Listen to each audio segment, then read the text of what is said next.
उद्देश्य किसी की धार्मिक भावनाएं भड़काना नहीं बल्कि भगत समाज को सही राह दिखाना है। वीडियो बहुत ही महत्वपूर्ण होने वाली है, ध्यान से देखिएगा, निर्णय आपको लेना है। कबीरदास जी की पत्नी थी, नाम था लोई। कबीरदास जी का एक बेटा था, नाम था कमाल। और कबीरदास जी की एक बेटी थी, नाम था कमाली। कमाली कमाल, पत्नी लोई और कबीरदास जी। कबीरदास जी का काम था जुलाहे का, कपड़ा बनाने का काम था, कपड़ा बनाते थे। कबीरदास जी के चरित्र में लिखा है कि कबीरदास जी कपड़ा बनाते, जो पैसा मिलता उसी से अपने परिवार का पालन करते। आज कबीरदास जी ने कपड़ा बनाया और बाजार गए बेचने के लिए कि चलो अच्छे दाम मिलेंगे, परिवार के लिए 2-4 दिन के लिए रोटी की व्यवस्था होगी। तभी कबीरदास जी के पास एक साधु आ गए। साधु ने कहा, कबीर जी हमें कपड़ा दे दो, हमारी लंगोटी के लिए नहीं है, ओढ़ने के लिए नहीं है। तो कबीरदास जी ने सोचिए, उस कपड़े से रोटी आनी थी, कुछ पैसे मिलते तो सामान आता रोटी इत्यादि का, उतना ही धन था कबीरदास जी के पास। उस कपड़े की थान में से आधी थान जब वो देने लगे तो साधु जिनको दे रहे थे उनका लालच बढ़ गया। उन्होंने कहा, अब दे रहे हो तो पूरा ही दे दो ताकि हम ओढ़ भी लेंगे, लपेट भी लेंगे।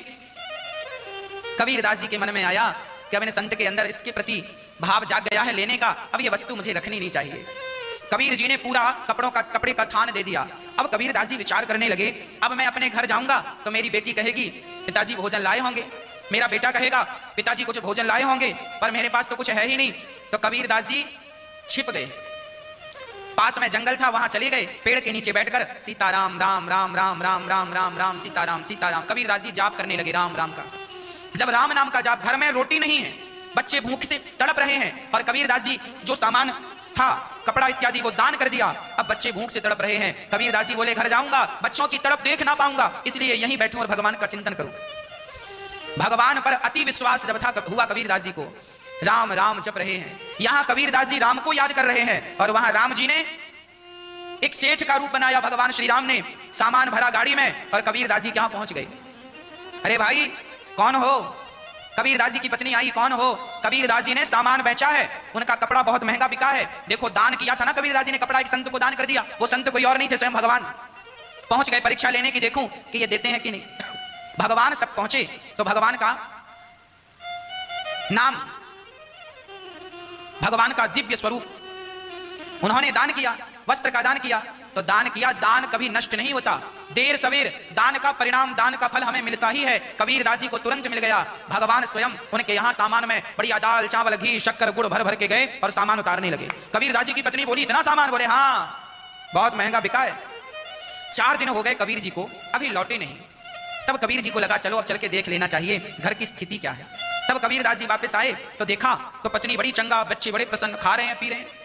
कबीर जी बोले पत्नी से, देवी ये सब सामान कहां से? बोले आपका ही तो कपड़ा महंगा बिका है, उसी से तो ये आया है। कोई आया था गाड़ी में भरकर। कबीरदास जी समझ गए, प्रभु मेरे कारण आपको इतना कष्ट उठाना पड़ा, मेरे घर राशन पहुंचाने आपको आना पड़ा।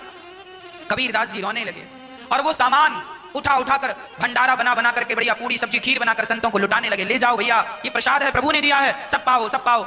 जितनी संपत्ति आई सब दान पुण्य करके भोजन करा के फिर दे दिया। पर भगवत कृपा ऐसी हुई कि कबीरदास जी के यहाँ स्वयं भगवान राशन देने आया करते थे, स्वयं भगवान उनका भरण पोषण करते थे। जब हम भगवान में समर्पण करते हैं, जैसे छोटा सा बच्चा माँ की गोद में है, माँ के भरोसे है, ना वो चल पाता है, ना वो कमा पाता है, ना अपने से खा पाता है, तो माँ बाप ही कमा कर उसे खिलाते हैं। खाता नहीं है तो माँ उसके मुंह पे डालती है थोड़ा थोड़ा और बच्चा खाता है। जैसे छोटा सा बच्चा माँ बाप के अधीन है, उसी प्रकार जब ये जीवात्मा पूर्ण रूप से भगवान के अधीन हो जाता है तो भगवान स्वयं इसका पालन पोषण करना शुरू कर देते हैं। भगवान तब तक पालन नहीं करते जब तक कि आप समर्पण ना कर दें। जब समर्पण कर देंगे तो पालनहार स्वयं भगवान कर रहे हैं, ये आपको बिल्कुल प्रत्यक्ष दिखने लग जाएगा, ये दिखने लग जाएगा।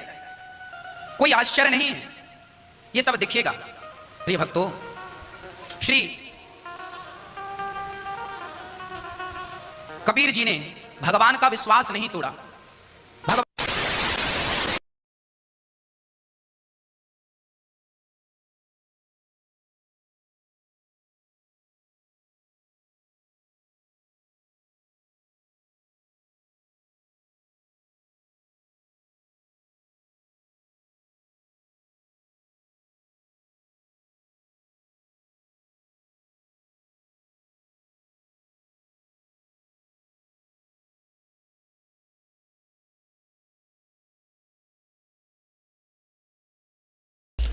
तो परमात्मा कहते हैं कि तुमने ये महर्षि दिखाई दे, गुरु ब्राह्मण दिखाई देते हैं, ये मंडलेश्वर, इनका मोतिया बंद हो रहा है, अपने सदग्रंथों में लिखी हुई सच्चाई का नहीं पता।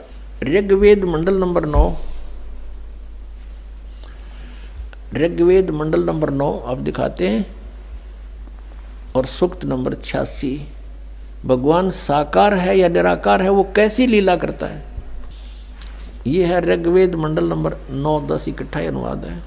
ये है सार्वदेशिक आर्य प्रतिनिधि सभा, महर्षि दयानंद भवन, रामलीला मैदान, नई दिल्ली से ये प्रकाशित है। और ये मुद्रक है Prince offset printer 1510 Pataudi house Daryaganj नई दिल्ली से ये छपा है, छपा खाना इसका ये। अब देखना ये है ऋग्वेद मंडल नंबर 9 और सूक्त 86 का मंत्र नंबर 26। इसमें लिखा कि यज्ञ करने वाले यजमानों के लिए परमात्मा, यज्ञ करने वाले माने धार्मिक अनुष्ठान यानी साधना करने वाले, यजमान माने भक्तों के लिए परमात्मा सब रास्तों को सुगम करता हुआ उनके विघ्नों को मर्दन करता है और उनको पवित्र करता हुआ और अपने रूप को सरल करता हुआ वह कांति में परमात्मा। यह लिखना था कबीर देव, कवि कोई भी सर्वज्ञ नहीं हो सकता जिसको सारा ज्ञान हो। कवि कविता बना सकता है, ये कबीर देव लिखना था यहाँ पर। वो कबीर देव विद्युत के समान यानी आकाशीय बिजली की तरह सेकंड में नीचे आ जावे, क्रीड़ा करता हुआ, ऐसे लीला करता हुआ वर्णीय पुरुष को यानी अच्छी आत्मा को प्राप्त होता है। अच्छी आत्मा को आके मिलता है वो, जैसे आदरणीय धर्मदास जी को मिले, आदरणीय नानक साहिब जी को मिले, आदरणीय मुल्कदास साहिब जी को मिले, आदरणीय दादू साहिब जी को मिले, आदरणीय गरीबदास साहिब जी गांव छुरानी जिला दद्दर हरियाणा वाले को मिले, आदरणीय गीसा दास साहिब जी गांव खेखड़ा यूपी मेरठ वाले को मिले। तो अच्छे पुरुष को आकर प्राप्त होता है। वो कहाँ रहता हो भगवान? 27वें श्लोक में ऋग्वेद मंडल नंबर 9 और सूक्त नंबर 86 का 26 पढ़कर हम 27 में पा गए। इसमें इन्होंने ये जो निराकार मानते थे भगवान को और वेद बता रहे हैं वह परमात्मा प्रकाश पुंज को, परमात्मा को, जो परमात्मा ध्युलोक के तीसरे पृष्ठ पर विराजमान है वहाँ रहता है। तीसरे एक स्थान पर रहता है ध्युलोक के यानी उस तेजो में लोक सतलोक के एक स्थान पर, तीसरे स्थान पर विराजमान है, स्थान पर विराजमान है, वहाँ रहता है। निराकार क्यों करो है भगवान जब वहाँ बैठा है? आगे दिखाते हैं। ये है ऋग्वेद मंडल नंबर 9 सूक्त 82 का, ऋग्वेद मंडल नंबर 9 और सूक्त 82। और यहाँ देखें ये है 82वां, 81वां समाप्त हुआ, ये 82वां शुरू हो जाता है। इसका प्रथम मंत्र इसमें लिखा है कि जो सर्वोत्पादक प्रभु, सबकी उत्पत्ति करने वाला परमेश्वर प्रकाश रूप है। इसका अर्थ है वो तेजो में रूप साकार है, सद्गुणों की वृष्टि करने वाला, पापों का हरण करने वाला, पाप नाश करने वाला, पाप अक्षमा करने वाला है। वह राजेव, राजा के समान, राजेव इसका अर्थ है राजा के समान आगे लिखा है। ये देखना, ये 269 पृष्ठ पर पढ़ रहे हैं। कोई भ्रमत कर देगा कि दूसरा पृष्ठ दिखा दिया होगा। ये 270 दिखाऊंगा। ये देखो 270 यहाँ लिखा है। 82 का पल्ला पढ़ रहे हैं, 82 का 9 के 82 का। राजा के समान दर्शनीय है, वो देखने जोगा है, विजिबल है, वो साकार है, राजा की तरह तो मनुष्य जैसा ही हुआ। और वह है पृथ्वी आदि लोक लोकांतरों के चारों ओर शब्दमान हो रहा है। वह वर्णीय पुरुष को, वर्णीय माने अच्छी आत्मा को, श्रेष्ठ पुरुष को, जो दृढ़ भक्त है, जो दृढ़ भक्त है उसको पवित्र करता हुआ प्राप्त होता है। जैसे आदरणीय धर्मदास साहिब जी को जो दृढ़ भगत थे उसके बाद डगमग नहीं हुए, आदरणीय मुल्कदास साहिब जी को, आदरणीय दादू दास साहिब जी को, आदरणीय गरीबदास साहिब जी गांव छुड़ानी जिला जज्जर हरियाणा वाले को, और आदरणीय गीसा दास साहिब जी को गांव खेखड़ा मेरठ यूपी वाले को। ये दृढ़ भक्त आज तक डगमग नहीं हुए, दुनिया को हिला के रख दिया इन्होंने। इनको भगवान में ले आकर के को पवित्र करता हुआ प्राप्त होता है वर्णीय पुरुष अच्छी आत्मा को।